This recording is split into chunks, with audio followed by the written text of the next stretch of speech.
Hi, here's our presentation. Sorry we couldn't make it into class.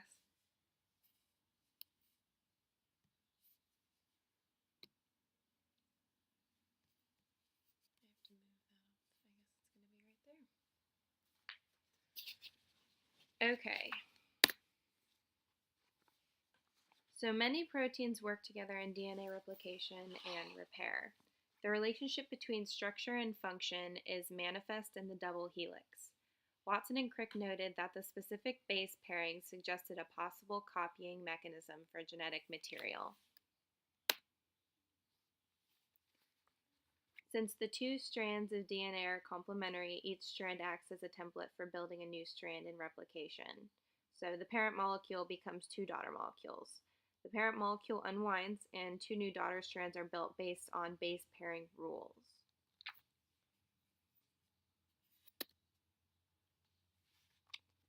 And here's a slide that shows that. A is the parent molecule, B is separation of the strands, and then with that separation is C, which is the new daughter molecules. And they are each consisting of one parental strand and one new strand. Now what's shown here is the replication of an E. coli cell. So replication begins at particular sites called origins of replication, which is at the very beginning, as you can see, and then where the two DNA strands are separated, opening up a replication bubble. A eukaryotic chromosome may have hundreds or even thousands of origins of replication. Replication proceeds in both directions from each origin until the entire molecule is copied. At the end of each replication bubble is a replication fork. It's a Y-shaped region where new DNA strands are elongating.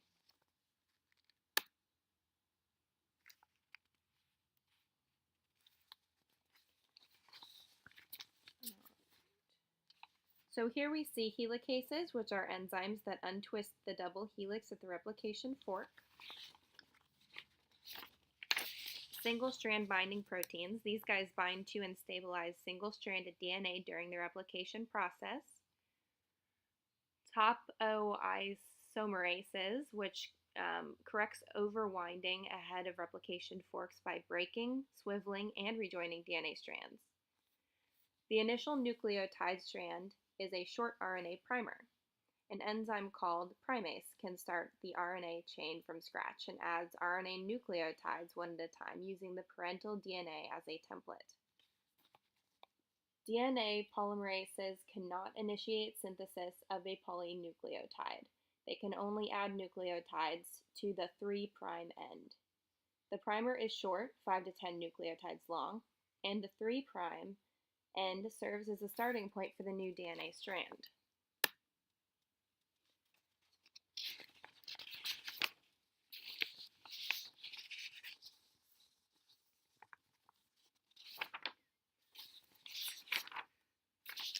So this picture shows us that enzymes called DNA polymerases that catalyze the elongation of new DNA at a replication fork. Most DNA polymerases require a primer and DNA template strand. The rate of elongation is about 500 nucleotides per second in bacteria and 50 per second in human cells. Each nucleotide that is added to a growing DNA strand is a nucleoside triphosphate. D-ATP supplies adenine to DNA and is similar to the ATP of energy metabolism. The difference is in their sugars. D-ATP has deoxyribose while ATP has ribose. As each monomer of D-ATP joins the DNA strand, it loses two phosphate groups as a molecule of pyrophosphate. The antiparallel structure of the double helix affects replication. DNA polymerases add nucleotides only to the free 3' end of a growing strand. Therefore, a new DNA strand can elongate only in the 5' to 3' direction. Along one template strand of DNA, the DNA polymerase synthesizes a leading strand continuously, moving toward the replication fork. To elongate the other new strand, called the lagging strand, DNA polymerase must work in the direction away from the replication fork. The lagging strand is synthesized as a series of segments called Okazaki fragments, which are joined together by DNA ligase. And here it shows that in this image.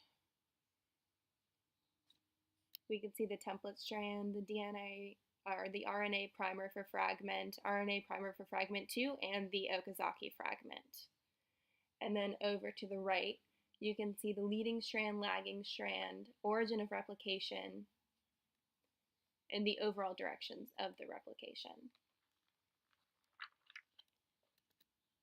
And this last image just shows the overall DNA replication process pretty well.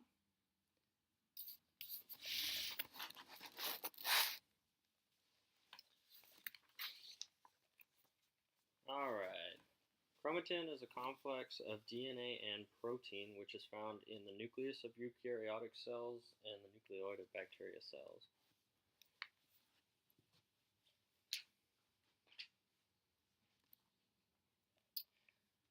Chromosomes fit into the nucleus through an elaborate multi-level system of packing.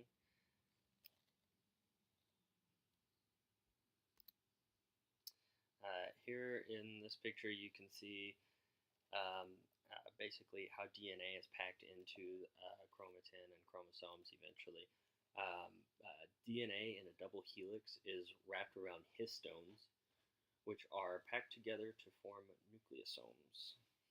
You can see here they're wrapped around the head, and the tail helps in winding. When you go further, the histones are looped together and packed to form chromatids. The chromatids then combine and form a chromosome. Most chromatin is loosely packed in the nucleus during interphase and condenses prior to mitosis.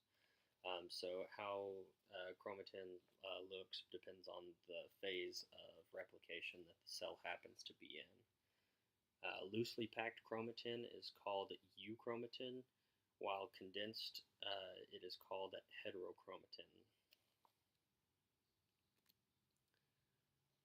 Histones can undergo chemical modifications that result in changes in chromatin organization. Proofreading and repairing DNA is a very important thing. DNA polymerases proofread newly made DNA, replacing any incorrect nucleotides, making sure that everything's in good order and sequenced correctly. The two methods that are used, the first one is called mismatch repair, where repair enzymes correct errors in base pairing.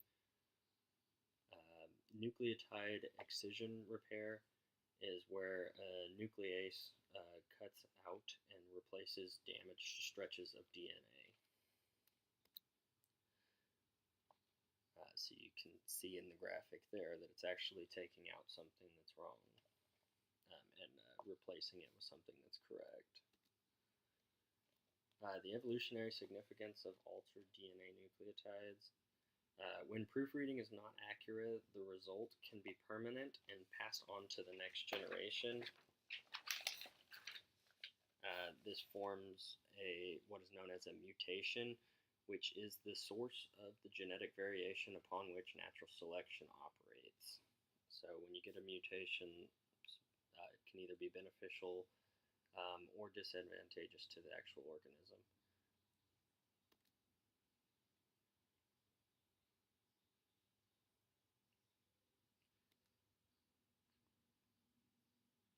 Replicating the ends of DNA molecules. DNA polymerase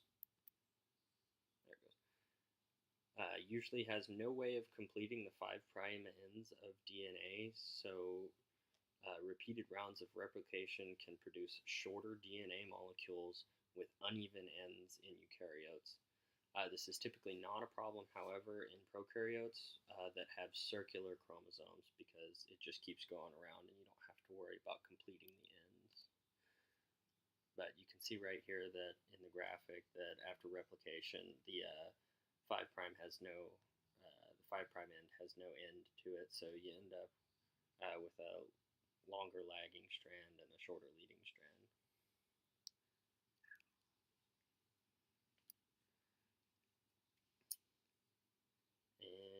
here we talk about telomers. Telomers are special nucleotide sequences found at the ends of eukaryotic chromosomal DNA molecules.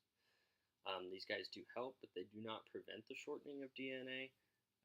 They do happen to postpone the erosion of genes near the ends of DNA molecules. Shortening of telomeres may be connected to aging, is what they theorize, and the shortening of telomeres might protect cells from cancerous growth by limiting the number of cell divisions that they can go through.